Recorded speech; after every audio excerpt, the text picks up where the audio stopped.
¿qué tal, gente? My name is Rodrigo García. I am the Artistic Director of Teatro, Visión, and your host for tonight. Bienvenidos a la Hora del Mitote. We thank you for joining us tonight.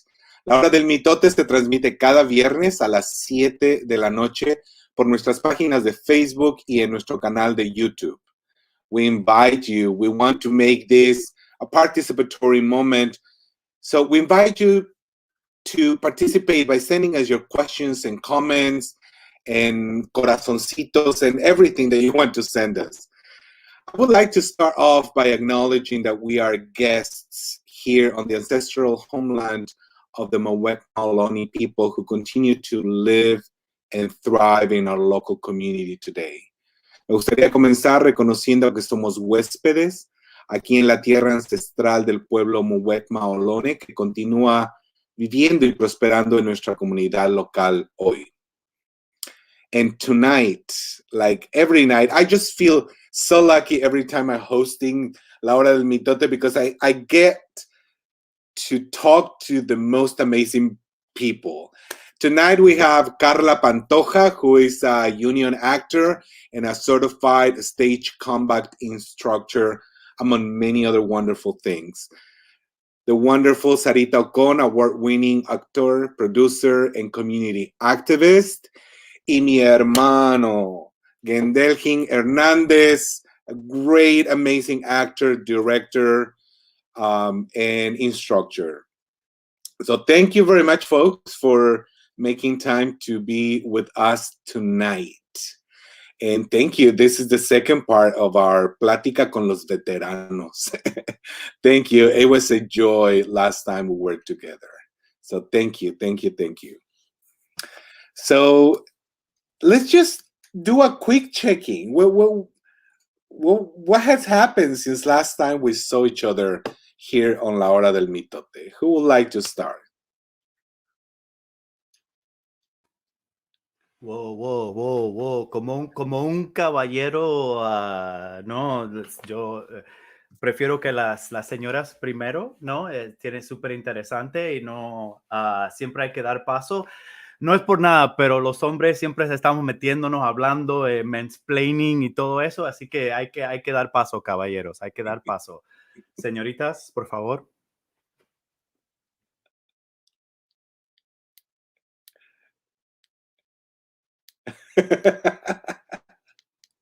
No hay problema, pues sigo yo por aquí. Bienvenidos, señoras y señores, a la Hora del Mitote. Vamos a empezar con chisme internacional aquí. No, mentira. Siempre me gusta darle las gracias a Rodrigo García. Es un placer por estar aquí con él. Y I love being here, man.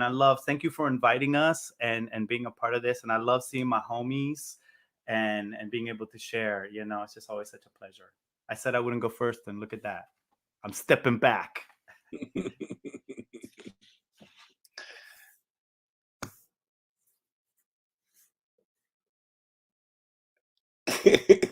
Let's have Sarita. You're ready to. Oh my goodness. Hello, everyone. Sorry, a little slow. I'm a little slow this evening. I was just kind of taking a moment to reflect back to the last time we talked. Rodrigo, thank you so much. This is always an honor to be in conversation and be connected again. Like it's familia. Teatro Visión is where it all started for me personally in my journey. And so kind of to honor the question you've asked of like, what's happened since. I don't know, maybe with the arrival of spring, there was a kind of a refreshing hopefulness and optimism. And now I'm remembering what happened. I believe it was last week, a week ago today, would have marked my year anniversary when in terms of my pandemic experience. That's when at least the doors to the theater officially closed, and we were all kind of anxiously awaiting what was going to come. And so I think I have to honor that we've all been impacted, our arts organizations, our community, across the country. We've all been impacted by the pandemic, and we've all in some degree have crossed the threshold of that year mark. So I think my spirit has been doing a lot of reflection of the last year, and also looking ahead too, because as vaccines become more available in our communities, just kind of ensuring that my own familia is well. And it's just, I feel like we're slowly reaching a new point. So I'm grateful what's on the horizon. I already got my first dose, so I'm like immensely grateful. And then here's a last little tidbit. This is literally a blessing from my ancestors, because my second dose will be on the anniversary that the Ocón Ortega familias immigrated to the United States. So I feel like my ancestors have been present in this journey, and I think that's kind of what this moment is resonating, right? A constant conversation with the past as we continue moving forward, as also honor the present. That's what I'm going to say.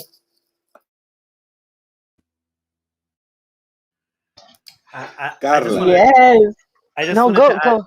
I just wanted to say, I think that's super important, man, because I think that like our ancestors talk to us through little signs like that, right? Like that's why we're like so observant of the dates or like the señales and this and that. And I think that's totally right. I think like to be awake, to be present when these little messages kind of happen, and to be like, that's exactly right. To connect it to that, I think is totally right on. So I just, thank you for that. Oh yes, I've had my mic off because, since last we talked, I am the only adult in my close familia who has not had a vaccine.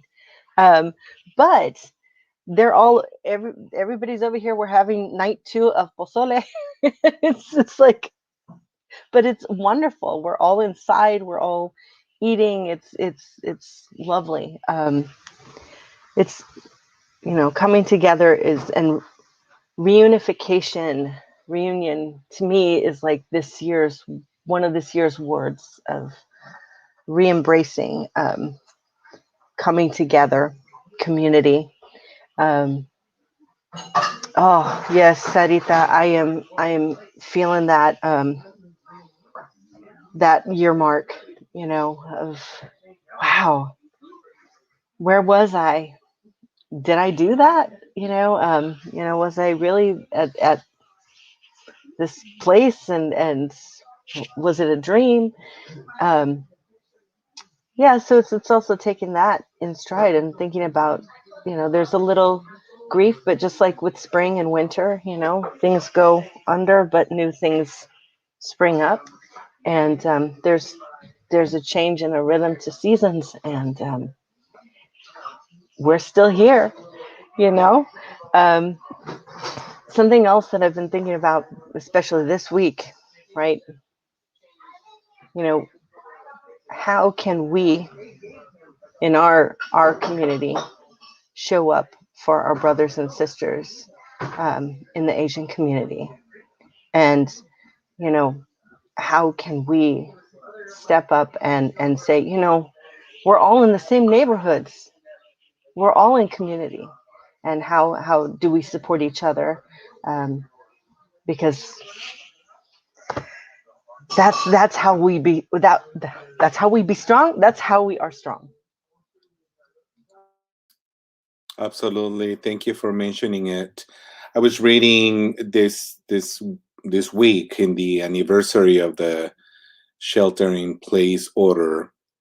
I was reading an article, and Dr. Cody, our public health officer, she tells how over the weekend all these health officers from Berkeley, Alameda, San Mateo, San Francisco, and Santa Clara County, they all got together to work on the details of the health order. And on the morning of the 16th, when they were just about to go live and announce it, she says, and there was a silence, and we just looked at each other and say, are we really doing this?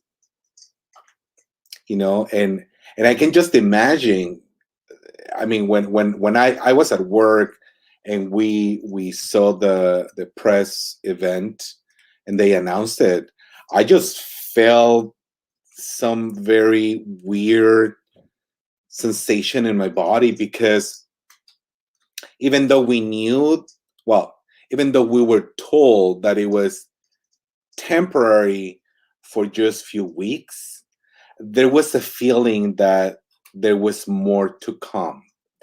And just everything started coming into like, what am I going to do? And there was a lot of confusion and pain. I mean, in Teatro Visión, we had to cancel the rehearsals just that weekend before, but we were hoping that it was going to be just a month and then we will come back. And suddenly it was real. And it was very painful. And these are the emotions that make a dent in your soul. But yet we kept going. And we're now a year, after that moment. And I think there are less fear, or there is less fear, because now we know things that we didn't know back then. We know that we don't have to wash every single fruit or vegetable that comes into our hands, but there's still that, like, we didn't know that we were happy, and that sense of losing in the morning, of not being able to do what we wanted. And I think it is really important to acknowledge, because it is part of where we are right now and where we will be, and how this is going to have an impact in our lives. So thank you for acknowledging it.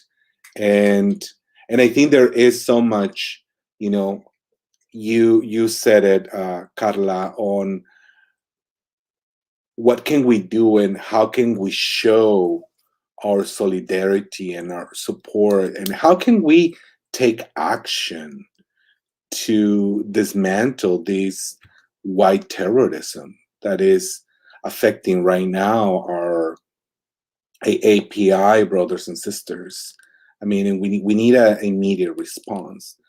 And how do we also take action because of everything that has been perpetrated against BIPOC communities, So I want to take one thing that Sarita mentioned that I really love: constant conversation with the past. And I want to see where that might take us. So I want to ask each of you, what do you want to be when you grow up?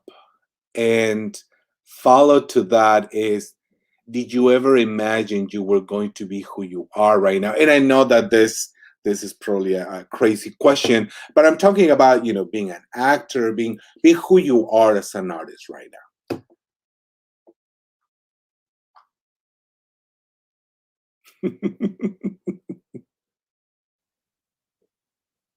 I'll get the ball rolling on this one. Sure. I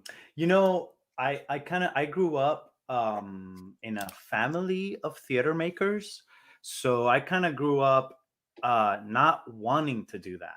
I was kind of like, I grew up in a very, like, my parents did theater at a very early age. My brother, my sister, the company was always over at my house. They were, it was very rambunctious, and it was an amazing growing up experience. And I never wanted to do that. I was like, that's my folks' business. That's not my business. But then I came here, I came over here to the States, and then I took a class, and I was like, I was like the unpopular, unknown little immigrant boy in the corner. And I did one play, and then all of a sudden I was like super popular. Everybody wanted to talk to me, like taking my experience. What was it like for you coming over? And it kind of shocked me. And from there, I think that I had a lot, and this is very important. I had a lot of mentors and I had a lot of allies that put a path in front of me. And I say that because at first I was too dumb to realize it. I just put one step in front of the other, and it actually got me to a certain place. And then once I realized that this is what I wanted to do and this is what I loved, I decided that I would never let anybody take it away from me, no matter what. Because I'm also an immigrant in someone else's house. And so it's really easy for people to be like, you can't do that, you can't do this, you can't feel proud about that, you don't have ownership over that. And so yeah, I think that you had asked a little bit about this, like I think you have to trust the unknown, and in the unknown the only thing you can control is you. And so you have to trust you and what you bring to it. And eventually I started doing that and listening to the folks around me. And when you're working with, not to like, not but you got Sarita over here and Carla over there and Rodrigo over here, and you got this amazing Bay Area community. It's hard not to pick up things from these amazing folks, and little by little the path illuminates and you get to own it. So anyway, that's kind of like how I started. But I think it's I saw on my path a lot of people being jaded and things, people being taken away, the thing they loved being turned or twisted or taken away from them. And so I think it's very important that you find the thing you love and you hold on tight. You really hold on tight. It's a relationship between you and it. And folks might try to separate you from it. And I think that's it. That's the best advice I can give, is just hold tight to the thing you love, because I think that will come through, and it will guide you, and it will inform the people around you as to what it is you're doing. Anyway, let's start with that, and then we'll go from there. Let's go. Thank you. By the way, how old were you when that happened? Like your first experience in theater? So I came over to the States when I was 10, and so I was in 5th grade, and around 7th grade I did my first play. And so yeah, so I was 10, so right around 13, 14. Some teacher made me audition for the Los Angeles High School for the Performing Arts, and that was a watershed moment for me. I did not want to do it. I just wanted to hang out with my homies and the girlfriend at the park. And the teacher was like, here are the monologues, and here's the time, and here's the day, and you're going. And you need folks like that in your life. And the rest is history here. And then the next thing you know, you're doing La Hora del Mitote. Here we go. So yes. And it's been amazing, and I love it. Everything. I wouldn't take anything back. And we love your work. Thank you.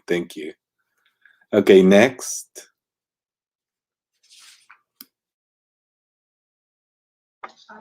I'll go while I can. It's relatively quiet here. Wow, when I was little, I knew that I wanted to either be an actor or like a veterinarian. Those were my two, yeah, that's what I'm gonna do. And I did junior theater ever since I was, 7, 8. Loved it. And yeah, I remember even going to college and telling my folks, I was like, I'm going there. I have the theater as my major, but I'm definitely going to take science classes because they're known for their veterinarian program. And that first year I got cast in a show, and I remember calling home and saying, no, this is it. This is where I'm at. This is what I'm going to do. I remember, I think my mom said something like, don't make any hasty decisions, but it was, that was it. I do want to say part of it is remaining curious all the time. It's a constant learning. It doesn't stop. It does not stop. It cannot stop. Oh, you can hear my little in the background. Sorry. That's my life right now. Could I just jump in right here and say that is a great motto for everybody, but Carla really exemplifies it. Like, I've heard stories of like, hey folks, we're gonna continue tech, but Carla's just finishing feeding the baby. So as soon as Carla's finishing the baby, we'll continue tech, you know. And it's like, and I'm sitting at home like, well, I didn't take a show this year because I thought you know. And I'm like, oh my God, Carla can do this. Carla's like a mom, a choreographer, and I'm like, she's on stage, and like it's really been inspiring to just to watch these folks work. But you know, as a parent. Yeah, sorry, go ahead. No, I was just gonna say, as a parent, I'm just like, I'm trying to catch up, you know, I'm trying to catch up to Carla. It's inspirational. But it also is echoing into what you were saying about you need the support system there.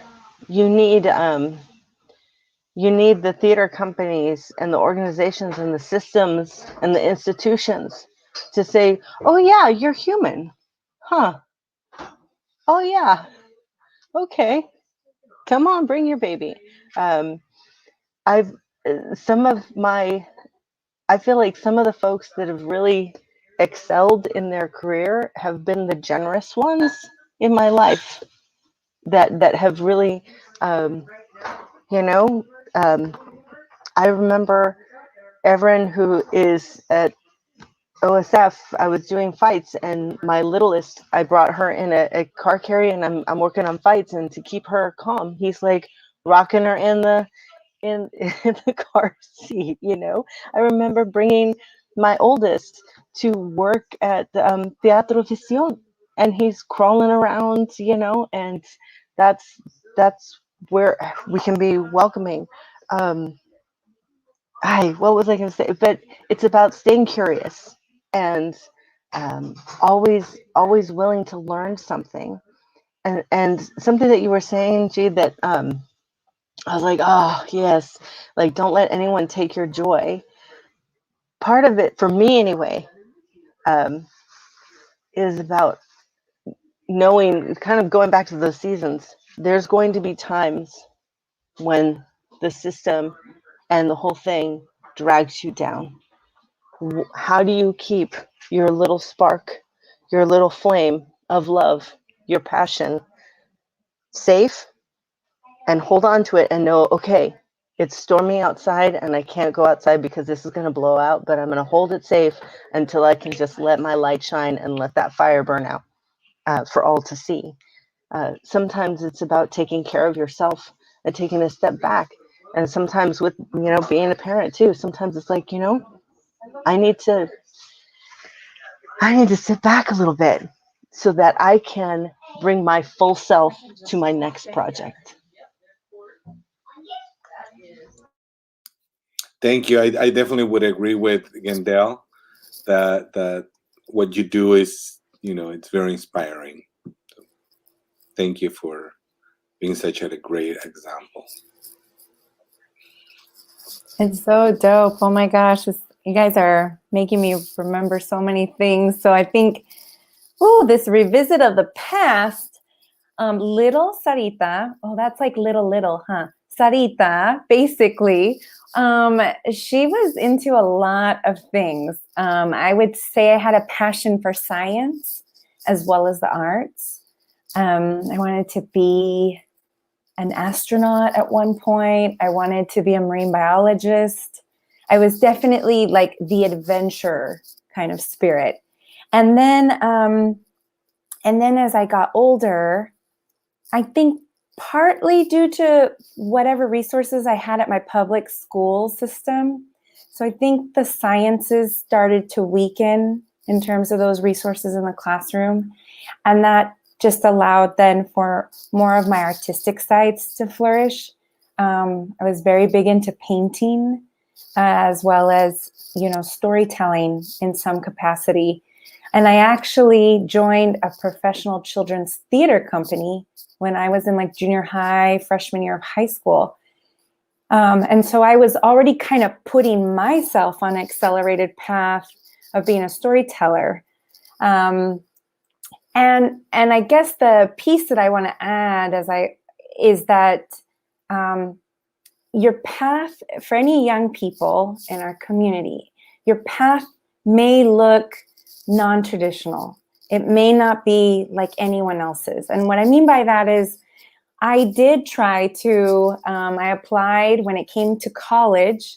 I did try to apply to the big acting schools. I applied to Juilliard. I applied to NYU. I applied to a program down at UCLA, and I didn't get into any of them.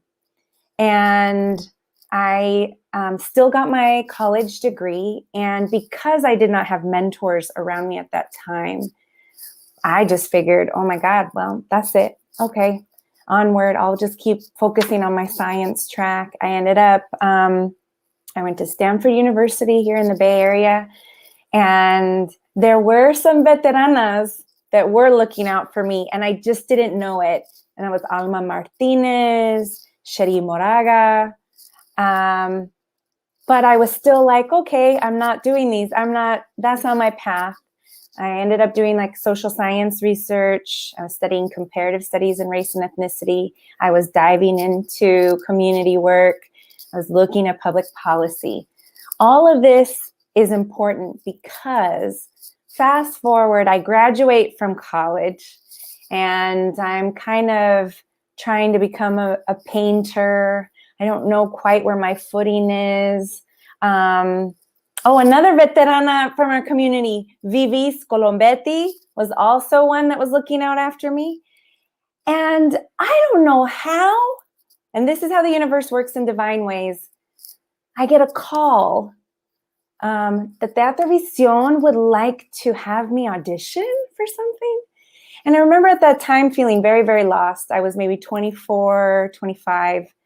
And my mom was the one that encouraged me. She was like, Mija, go, just go. It'll be something for your spirit. So that was a moment that kind of put me on this fast track trajectory. Suddenly that spark was reignited. I was surrounded by working professionals, and I hadn't had that introduction. I think all I thought was Hollywood. And I didn't know, I thought of Hollywood and I thought of Broadway. I didn't know what was the in between of that, or what other aspects of the art making process and how to build a sustainable career around it.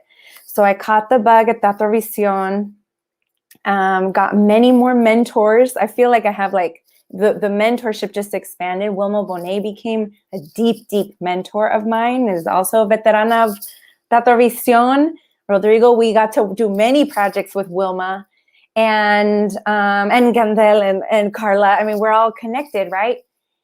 And then I'm going to add a little bit of piece where I thought, like, from my experiences, yet again, I thought, I got to go get my MFA, a Master's of Fine Arts degree. I got to go, like, that's because everybody has one. And I auditioned many times, did not get in many times, finally got into a program, but there was no financial aid. And I think I came to an understanding that my training and my expertise was actually coming from the practice of doing, being in the room, being in rehearsals, observing. And I kind of still applied the same strategy, the same hard work, and aligned my goals and was like, I'm going after this thing. And lo and behold, like, I have this flourishing career working in regional theater around the country. I'm into producing now. And I think it's this realization that the path will not look like anyone else's.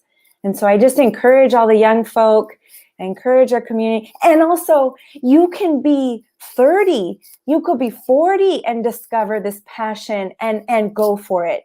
So we're not limited by age. We're not limited by our education and experiences. I think it's just more of kind of what Carla hit on this, and is that it's kind of like believing so deeply in yourself and in the thing that you desire most, and ensuring that you're constantly checking in with your internal compass as far as your mission, and how you devote your artistry towards your practice and the stories you want to tell.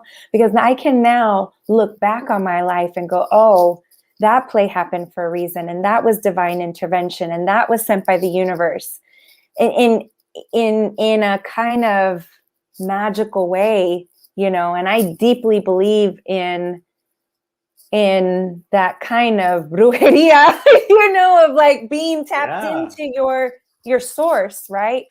And that's hard. And I get off course too. And I think the present, I'm slightly off course because my spirit has been shook by what we've all endured, but it's there, you know. And so always just remembering that. And now I'm rambling. And so, what is it? I don't even know if I could say this. I sometimes will be like two things. I'll sometimes joke around with a wonderful director, Lori Woolery, also a veterana in our community and as far as our expansive field, and where I always call us like backdoor kids. Like I was a backdoor kid that was like, hey, they're doing something, I'm gonna check it out. And then the second one is sometimes I like to say like, oh, I do have an MFA. I'm a motherfucking artist. Yes. Yeah, absolutely. I was going to call you an artivist, you know, not just an activist, but an artivist. Because that's right. And nothing stops you. But I just want to acknowledge the you know, the it's true, you know, like you got to forge your own path. And I'm going to open a can of worms right here and talk about the fact that, you know, this system's not set up for us. It's not set up for everybody. It's not set up for everybody. It's set up for, you know, I always have these conversations about like, oh, the United States has the greatest schools in the world. But that system is not accessible to everybody. And so I think that like, and I wanted to kind of bring it back a little bit to the what we're all experiencing with the pandemic and what theaters are going through, because when we come out of it, theaters are actually going through the whole white America thing. And I think that the thing that the pandemic showed us is that like, you know, this system pushes people out, right? And the people on the out, we get the brunt of it. So the system is not for everybody. And so I love this idea of like taking ownership of it. And one thing I just wanted to say, you know, like before this pandemic, I felt like the system wasn't mine. I was in someone else's system, you know, and I was just trying to survive in their system. After the pandemic, the fog lifted a little bit, and I realized that it's our system, and there's a lot of mountains that we need to climb together, but so that folks like Sarita can see themselves in the system, and when they want to join and jump into the system, right, it is supported for them and for a bunch of our youth. I think that if anything, I think people of color, we were shown that we were at the bottom of this system. And that goes for everything. It's not just health, you know, it goes for education, it goes for theater. So one thing I just want to say is that I'm really looking forward to getting my hands down and dirty into this new horizon and see how we can open it up for as many people as possible. So that people can have access to the system. Like what Sarita is talking about is two different things, right? It's like her passion finding a way, but once her passion found a way, being able to access these systems, you know. And I want to give love to the folks that come before us, you know, like Wilma always a lightning rod for me and for Bay Area theater, and Vivi's too. You know, Vivi's is like another lightning rod. The people they've uplifted, and these are the people that I see and I go, okay, look, so the system's all messed up, but there are people in there and they're reaching their hand back and they're uplifting other people, and so this is my duty. My duty is also I need to follow in their footsteps, and reach back and open it up. And so I don't know, I may be generalizing and all of this, but it's a whole new day for us. And I just want to say, what happened with the pandemic could never happen again, because we're talking about deaths, and who gets affected? We do. We get the brunt of it. And by I mean, you know, people of color, like Black and brown folks, they're being killed by the police, by the pandemic, by the system. So I'm really looking forward to going in there and just, I don't know, just seeing what we can do to turn it upside down and open it up and inspire our youth to you know, to get involved and to take ownership of it, Okay, somebody stop me. There's definitely a lot to say, and I want to just state the fact that there's so much synchronicity on everybody's thoughts, and something that Carla mentioned, I think really ties everything in remaining curious and not in this idea that your path is not like everybody else's. And I think that is really, really important to notice in who we are right now, but who also who we want to be. Because, you know, by the fact that you are right now who you wanted to be an actor, doesn't mean that that's it. You know, that's not the only thing that you want to be. Every day, this curiosity hopefully would push us to wanting to be something else, or wanting to do some more. And I want to tie that to what you just said, Gendell. And I just want to just take a moment to acknowledge that we have tonight an amazing group of artists. Gendell, un gran amigo. Sarita Ocón, my love. Carla Pantoja, my God, such an inspiration. And we're having this conversation tonight in La Hora del Mitote, and we are here every Friday at 7 p.m. So I remember also growing up, I didn't know.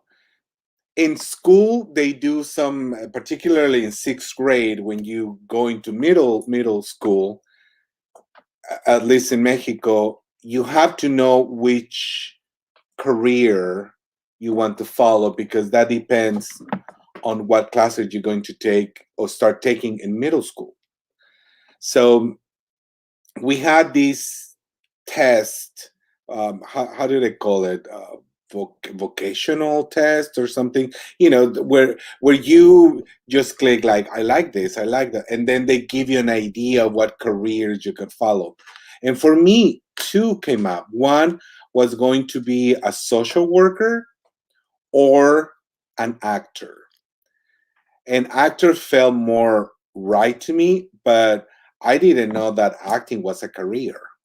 I thought that acting was to be in Televisa, and also I knew that for me to be in Televisa, I had to be güero, and I had to have a family member that was already in Televisa. So that, for me, that was not an option.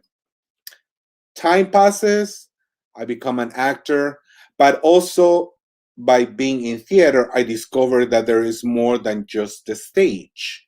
The stage is sacred, but there is more. And I think each of you are not only on stage artists. You know, you have all these wonderful other talents and that make up who you are right now. Carla, for example, for me, I didn't know about stage combat until I met you. That can just tell you how limited my knowledge was. And not only just stage combat, but there is a lot more. I remember a conversation with Wilma talking about how is that called? Intimate is not intimate contact, but intimate Intimacy direction. There you go. I have done that, and I am training for that as well. It's So how did you become from just now, like from that over the last person? couple of years? Yeah. But how did that happen? How did you end up being a stage director, a stage choreographer, an intimate director? Can you share a little bit about that? Yeah, you were saying that you didn't even know such a thing existed. I didn't either. So, like, somebody come in and do like some training and workshop, and I was like, what is this? And I took classes. Gosh, I don't know. I say this is my story of stage combat, and I say it all the time. But I trained in stage combat, and I loved it. I loved it. And I continued to train in it. And I remember taking classes at this is for folks who've been here for a while, at the American Musical Theater of San Jose. Because I used to work in the box office there. So they were doing these workshops. And I remember they asked us all, it was like me and like a bunch of guys.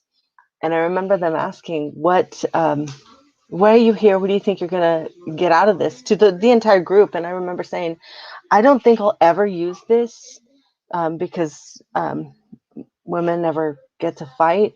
But I really love it. And they both, Kit Wilder and Bob Borwick, looked at each other. They looked at me and they said, so much of contemporary theater has to do with violence against women. And we're talking about unarmed violence. When I say unarmed, I mean like punching, hitting, slapping, that kind of thing. And in stage combat, in theatrical combat, the person who is the perceived victim, I say perceived because the audience perceives them to be that, but they're not. They're actually running the show. It's kind of like luchadores. I don't want to... No reveles ningún secreto. Don't be telling secrets. No, come on. No, I'm sure. Come on. Talk about the art form. Go ahead. So Spill them beans. The art form is the one who is, taking the punches, which aren't real, is the one running the show. And so it's really imperative that person really knows the techniques and how to keep themselves and their partner safe. And it's about safety and communication, because we're working together to tell the story.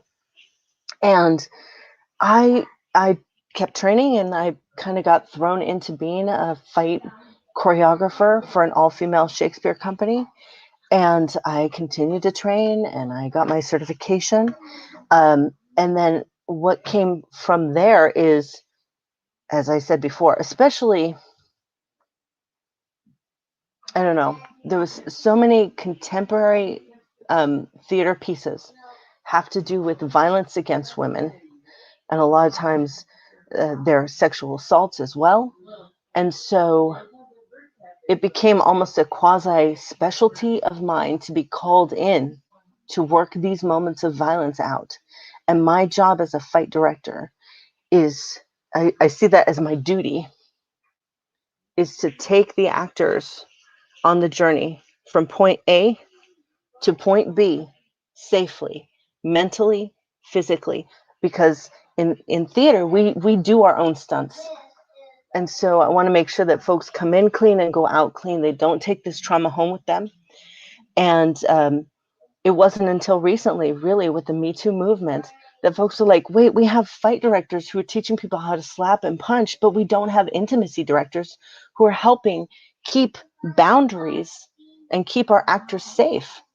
And so I've, the last, I don't know, two and a half years, I've been doing some trainings in that. I'm currently in my level 2 trainings for an intimacy director, because that's very strongly with how I believe to keep our actors safe, take them from point A to point B to help tell the story, but it shouldn't be at the expense of an actor's physical or mental safety.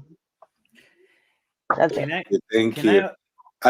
Can I just make a quick parenthesis, please. Yeah. just to share with you? Oh, yeah. Vivis Colombetti. Hey,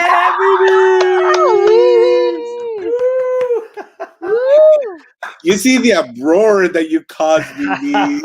We love you. Thank you. Thank you so much for your comment. We love you. And, everybody already mentioned how much we love you. The amazing Vivis. Yeah, the lovely Vivis. Thank you. Thank you. Okay, Gendell. No, hey, if you haven't had a chance to follow Vivis on her career, man, you gotta follow her. She's amazing. Like, just bow down to the Vivis. I just wanted to give prop to Carla because I just want to say that. So Carla and a couple of her partners, they followed through on this, and they created Dueling Arts SF. And they kind of put the Bay Area on the map of also stage choreography, because before that it was just kind of like piecemeal and this and that. And I also want to thank her. I just want to acknowledge that up to this point in theater, when there was an intimacy scene, the director would probably just go, "All right, you two, make out. All right, just start looking like you're having sex," right? And so, like, usually that's terrible for both actors, but you're getting a lot of the safety of women is really compromised. So number one, I just want to acknowledge that, like, that has happened like that up until like just recently. And also I just want to give mad props to Carla for acknowledging the importance of that work and stepping in there. And I just want to say to young actors everywhere, if that ever happens to you and they're like, yeah, just make out, just start making out, or just do sexy stuff. And then you could just be like, I need an intimacy director. And I'm not, just like your lawyer. Don't say nothing till you get the lawyer. Don't do nothing till you get the intimacy director. Sorry. I think that is really important to empower our youth and actors who are starting in this career to feel empowered to set the limits. I think there's always this romantic idea there. I'll do anything that is on the script, And oh my goodness. Yeah. My mic's unmuted. I want to sit, like this, that idea is the toxicity of what has been perpetuated by systems within the field. And it is so important to understand that your own creative agency is essential to your craft, to your own understanding of self, to your worth. It saddens me that so many of my peers, colleagues, mentees feel this kind of trepidation or a kind of despair when it comes to being asked to do certain things and not wanting to step on anyone's toes or fear that their career is suddenly going to come to a stop. And it's something that I'm constantly trying to bring advocacy towards. And again, it is that so often as actors, we're kind of at the bottom of what has been this like hierarchy, right? We have yet to really truly reach spaces where the creative team is expansive beyond the director, the designers, stage management, and so often I think folks perceive or get the impression that, I'm just supposed to study my role, do it well, say yes and to everything. And that's not entirely true. I do think it's important to understand that we do have a voice. We do need to be included at the table. And something I just want to add to what Carla was speaking about, intimacy. I'm starting to advocate that intimacy does not necessarily have to be physical intimacy on stage, but that we have to understand that as people of color, as BIPOC artists, when we're being asked to reenact trauma of our history, we also need an intimacy director to address and acknowledge what we're going to be putting ourselves through emotionally for 6 hours a day in rehearsals, every single performance, having to recreate traumatic lived experiences in our DNA and things that, there's like a duality, right? There's the Sarita, when I come home, I'm trying to heal ancestral wounds. And then there are very, very often I am embodying stories that are reenacting those ancestral wounds. And so I really think I think it's become something that is shifting in how I am participating in the art making process. And I think being grounded in one's strength and understanding what is something towards a kind of, if there is something at risk, to speak, to share your voice, to you. And my hope is that there will be a supportive creative team to guide that process. But I think so often we're pressured by a capitalist model to have a deliverable ready within 3 weeks of rehearsal, a week of tech, and suddenly, boom, we have to be on stage. And so often we miss opportunities to have deep conversation about what it is we're actually asking of storytellers to do, whether it's physical or emotional, or whether there's a kind of historical uprooting of something that is actually quite traumatic to us. So I'm hopeful and optimistic that as we start creating new paths forward, that we make space for these kinds of conversations, because that is not an easy thing. And then we also bring into the conversation self-care, right? How do you take off the role so you're not continuously impacted emotionally by the experience you're having? And I think it took many years before I started to realize, like, oh, this thing that I'm reenacting every day in rehearsal or every night in performance is actually having an impact on my health.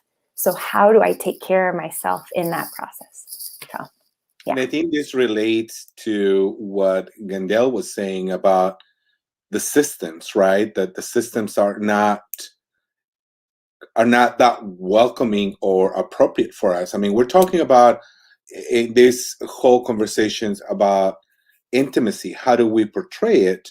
We also need to acknowledge that there's a lot of this patriarchal, dominant culture of this is what I want to see. There's not an understanding of these older people. This is what I want. This is because I am in power. I am the director, and I want that, right? There's not a conversation.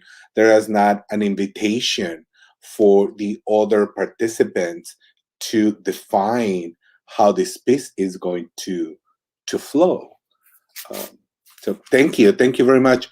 Well, guess what? We're almost at the end, and we barely started. We're just getting to it. Guess what? We need another hour. Just means we need to do that. We need to have a regular monthly series, Rodrigo. We have so much to cover. We could do themes. I say yes. I accept. Yeah, let's go, yo. La hora del We definitely need mitote. to do it. We need to do it. And I'm serious about it, just like I was serious the first time. I'm serious this time. I think, though, I don't want to. There was a thought and a comment that was put out, and I think it is important. I do want to comment, though, on the surface because of time, but if we take everything that we've become and the learnings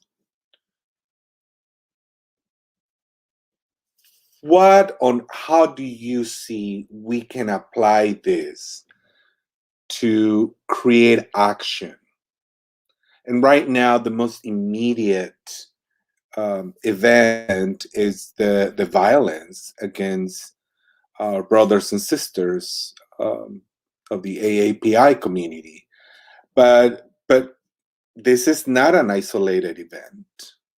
You know, this is just part of a chain of other events. There is violence against women happening every minute, against indigenous folks, and name it. But I guess to try to bring it down, and I think I'm committing. I'm not making. It's a little bit of unjust for me to try to bring everything to one thought, but I don't know. I'm just like, yeah. I mean, there is so much to do, and I want to acknowledge that this is not one solution. No, and you're right, because we got like 3 minutes to solve it, like to talk about it. But I just wanted to say that to me, there are two lightning rods that are very important, and that's ownership and that's community. Like, we need to own it. Just because it happens to somebody else or a different community, there's a lot of like, well, that doesn't really involve us, but it does. It involves all of us. And that's what I mean about community. I think that it's important for all of us to learn about, like, I think a lot of people think like, oh, Latin folks and Black folks, it's a natural union, and they don't even know that, like, some Latin countries, they don't even have Latin folks. And so to learn about other people's culture, when you come here to learn about what's going on with our BIPOC folks, with the Black folks, with the Asian folks, right? The Chinese folks, the Japanese folks, like, what does this mean? How do they form a fabric of our community? So anyway, for me, I don't want to take too much time, but for me, it's about ownership. We need to own it, all of it. And we need to think of everyone as our community, everybody. And so what's happening to them is happening to us. I'll stop there. I have an offering. I have an offering which won't take too long. Rodrigo, you were talking about like something like actionable, right? Like, what can we do? A tool that was offered earlier this afternoon in a cohort that I'm a part of that I think we all could benefit from, because we're constantly bearing witness to harassment of all our communities, is an organization called ihollerback.org. I think it's www.ihollaback.org, and they have a harassment training that you can sign up. They have, skilled facilitators to guide people through those trainings, because I was deeply saddened that while the tragedy that happened in Atlanta, the same day, one of our API elders was attacked on Market Street in San Francisco, and she fought her attacker. And there have been interviews and it's been in the news, but like, how we can show up is if we are actively seeing something happening, we can get trained with resources so that we can also step up if we're bearing witness to something that's happening in the community. So that's just an immediate resource that I just wanted to like popcorn forward to our community. It was offered to me and Carla earlier today, and just wanted to put that as like a one step of being able to take some kind of action and training so we can support one another. I just wanted to say how important that is as well, that don't let the training come to you, but go out and seek out the training, because we live in this system that has this, and if it comes up again, it's going to happen again. And so we need to actively, don't wait till it comes to you, be active in engaging and changing the system. Sorry, Carla. Go, Carla. No, that was great. I echo what Sarita put in. Yes. This is amazing, folks. This is what happens when you bring together amazing artists, but also amazing human beings. And the tool that you just offer, Sarita, that you just heard or learned from in a conversation, it is so important to be in those places and be talking about it and get involved. And you don't have to know everything, but be curious and be adventurous. And there are spaces that we can find, but there are also spaces that we can create, by this constant curiosity. Thank you so much. I don't want to leave without Vivis Colombetti. No, I want to hear more. Yes, we do, and we will. You're gonna have to join us, Vivis. You're gonna have to join us. Yes. Thank you so much. I feel so proud of each one of you and your amazing work individually, as much as we feel very blessed to have on you and all your work. Thank you so much. Ay. I cannot believe it. Seriously, it's just so amazing. And I'm really looking forward to more conversations, particularly tonight. I want to thank you again, because everything that you've shared, I just wish I heard it a few years ago. And I hope this resonates with a lot of our youth, our young actors, our young artists who are struggling to find or to define what feels, those feelings inside. And yeah, I just really appreciate it. I really, really appreciate it. And I'm looking forward to the next Hora del Mitote with all of you. And to all the people who joined us tonight, who were here tonight, thank you. And we'll look forward to seeing you next Friday at 7 p.m. a la Hora del Mitote with more wonderful guests. And we will let you know when our next conversation with these wonderful individuals will happen, because this is not the end. Thank you so much. Un abrazo. My love to all of you. And hasta la próxima. Thank you, Rodrigo. Hasta la próxima. Come on down. Never give up. Come on in. The water's fine, everybody. Join us. Stay curious. Stay curious.